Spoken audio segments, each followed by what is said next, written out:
Salve a todos e a todas, estamos aqui para apresentar o quinto elemento, senso crítico e conhecimento. O intuito desse quadro é para tentar estimular a quebrada leitura. Estamos colocando alguns livros para debater, uma conversa, tá ligado? E o livro de hoje vai ser 2455, A Cela da Morte, Carl Sherman. A história é um livro autobiográfico, que Carl Sherman ele foi acusado de ser o bandido da luz vermelha. Quem não sabe, o bandido da luz vermelha era um cara que pegava as mulheres dos Estados Unidos e violentava elas. E esse cara que foi acusado de ser. E na história do livro que ele relata, você lendo percebe que não foi ele assim, porque todos os erros processuais e os flagrantes que forjaram ele dá a concluir que não foi ele ser o bandido dos vermelhos. A história começa, ele conta como que começou a vida dele. A mãe dele, ele morava com os pais deles. Aí certo dia houve um acidente e a mãe dele quebrou a espinha e ficou tetraplégico, não conseguiu mais caminhar, nada. O pai dele um dia tentou se matar e ele ficou deprimido, assim, ele queria ajudar a família, não sabia como, ele tinha 14 anos. E naquela época era 1948, era difícil arrumar um emprego naquela época nos Estados Unidos. Aí ele começou a praticar pequenos furtos, assim, ele roubava mais alimentos, assim, do comércio e tal, para ajudar a família. E ele deu a desculpa que ele estava trabalhando de entregador de jornal, até que um dia ele conseguiu o emprego de entregador de jornal. Ele começou a entregar jornal e mesmo assim a praticar os furtos que ele estava fazendo. Aí um dia pegaram ele e ele foi parar onde ficam os jovens para cumprir pena e tal. Ele ficou nesse centro para cumprir a pena dele, pegou 3 anos. Aí lá era bem difícil, que tinha vários caras que brigavam lá, que ele tinha que ser alguém forte. E ele era bem rebelde, assim, ele não obedecia a ninguém, várias vezes ficava de castigo. Aí até que então cumpriu os 3 anos, ele estava com 18. Aí já estava livre e ele voltou para a sociedade. Daí já com a pila paga, ele voltou, encontrou uns amigos dele que era do crime e começou de novo a fazer vários furtos, roubou várias, eles eram assaltantes. Até que outro dia pegaram ele, foi preso, foi para uma penitenciária e ficou preso um tempo e tal, e conseguiu fugir. Ele voltou para a vida do crime, do 157, ficou no assalto, né, mano? E um dia estava acontecendo uns casos de abuso, que tinha um maluco lá que abusava de umas minas, que era o bandido da luz vermelha. E um dia ele e o amigo dele estavam com um carro parecido com outro elemento. Aí a polícia foi lá e foram prender ele e saiu fugido, ele e o amigo dele. Eles tentaram na fuga e tal, só que a polícia pegou ele e foi preso. E ele e o amigo dele. E a polícia falou que ele era o bandido da luz vermelha. E ele se negou, falou, não sou eu, não, e tal. Aí ele foi pra júri e todo mundo falou, não, mas foi ele. Mas daí nas provas falou, mas como que sou eu? Essa testemunha falou que é uma pessoa de 1,60 m, uma pessoa baixa, eu tenho mais de 1,80 m, sou alto. A testemunha falaram que é uma pessoa magra, eu tenho quase 100 kg, 100 e poucos quilos e tal. Aí já mostra a falha do sistema. Também ele dispensou advogado, ele mesmo fazia a própria defesa e tentava recorrer. E todo mundo queria que fosse ele o culpado, porque precisavam culpar alguém. E ele provando, conseguindo recorrer, falando que não é. Ele ficou 22 anos conseguindo recorrer da polícia, se não me engano. no judiciário nos Estados Unidos. 22 anos, é 22 ou 25, não lembro mesmo os anos exatos.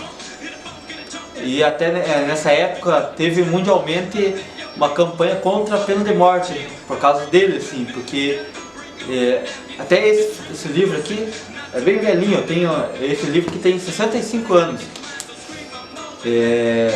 Atrás desse livro, as pessoas viram, porra, mas parece que ele é inocente e tal, do crime que ele foi acusado de ser bandido no vermelho. E ele ficou recorrendo. E nesse livro é isso, para mostrar as falhas do sistema. Que às vezes você é culpado de uma outra fita, que você não é inocente também. Mas acusar você de uma coisa que você não é, e aqui mostra a vontade que ele tinha de mostrar que não era ele. E o sistema judiciário como um todo, né? Acho que mundialmente o sistema é falha, né, mano? E vou ler umas páginas pra vocês, hein? 2455, Cela da Morte é um esforço sério para responder a essa questão. Sinto-me impelido a acreditar que este livro foi escrito com um único propósito, porque seu autor está ao mesmo tempo obcecado a enfurecer com a ideia de que a sociedade persiste sem necessidade em que confundir ao atacar dois monstros problemáticos: a de que combater o crime e a de que fazer com os criminosos. Advogo, consequentemente, a causa da causa amaldiçoada e condenando criminalmente. Já é de tempo a sua voz a ser ouvida e compreendida. Carl Sherman, San Quentin, Califórnia. Aqui ele está falando, tá ligado? Que a gente pode fazer um link que os dias de hoje, o que fazer com os criminosos e como uma pessoa se torna criminoso, né, mano? Tem 1001 razões de uma pessoa ser criminoso e o que fazer, né? Que hoje em dia a única resposta que a sociedade é cadeia. Mas todos esses anos falhos da prisão mostra que a cadeia não cumpriu o papel que era reabilitar e não reabilita, né, mano? Uma das funções da cadeia. A única coisa que você coloca pessoas lá e transforma ela mais um monstro. Ela não se regenera através da cadeia. A única coisa que ela pode aprender lá, a única coisa que ela pode aprender, uma das coisas é se transformar mais uma pessoa mais monstruosa ou se transformar por si mesmo, não pela prisão em si. O Witt pedalou até um empório e 2 milhas onde morava. Anteriormente, ele havia observado o motorista de um caminhão quando deixava no fundo do armazém, antes que este abrisse leite, legumes e artigos de padaria. Conhecia outras mercearias onde faziam a mesma coisa. Uma vez lá, procurou ter a certeza de que não era observado. Então encheu a sacola de jornais com 2 filões de pão, 2 pacotes de café, 2 garrafas de leite, 1 frasco de creme e 3 melões.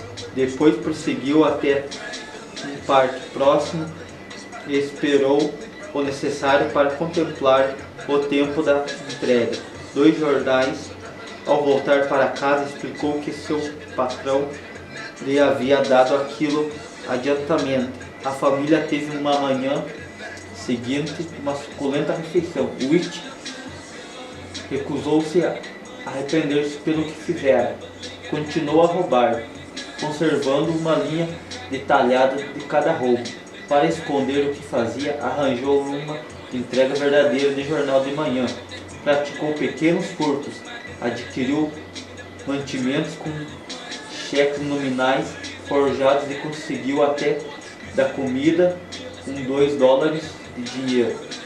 Nas semanas seguintes, aumentando a sua engenhosidade, inventou histórias plausíveis que explicavam a origem do dinheiro empregado na compra de alimentos, remédios, um presentinho para a mãe ou outro item qualquer de sua família precisava. A soma de seus furtos era bem pequena, talvez 4 ou 5 centenas de dólares no máximo.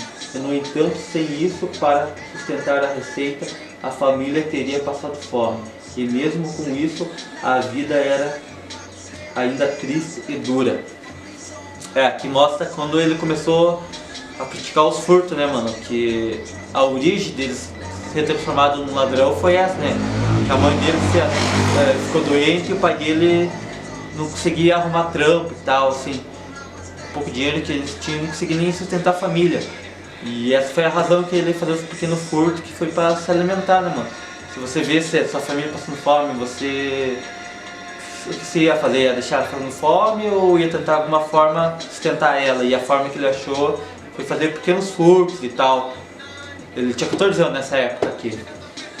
E é a mesma realidade hoje em dia. Várias pessoas, infelizmente, vão pro crime, cometendo os delitos para tentar sustentar a família, né, mano? Continuo a afirmar que as minhas confissões eram falsas. Ainda afirmo ter sido cruelmente surrado. Ainda afirmo que as minhas confissões foram seguidas pelo modo que expus e que tenho sempre repetido. Isso é, por meio de violência. Convido todos os detetives a se submeterem ao processo do descobridor de mentiras, juntamente comigo.